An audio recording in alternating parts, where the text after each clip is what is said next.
শীষওয়ালা পালং শাকের চচ্চড়ি করব। পালং শাকগুলো জলে দিয়ে দিচ্ছি, সিদ্ধ করে নেবো আগে।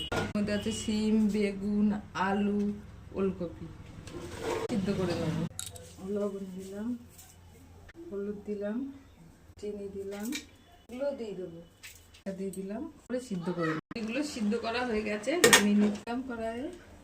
শুকনো লঙ্কা দিচ্ছে, তেজপাতা দিলাম, রাঁধুনি দিলাম, চাল দিলাম অল্প কটা, একটু আদা দিলাম, এটা দিয়ে দিলাম,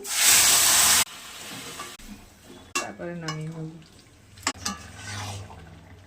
আর একটু শুকনো শুকনো হবে, তারপরে নামিয়ে ফেলবো। শীষওয়ালা পালং শাকের চচ্চড়ি।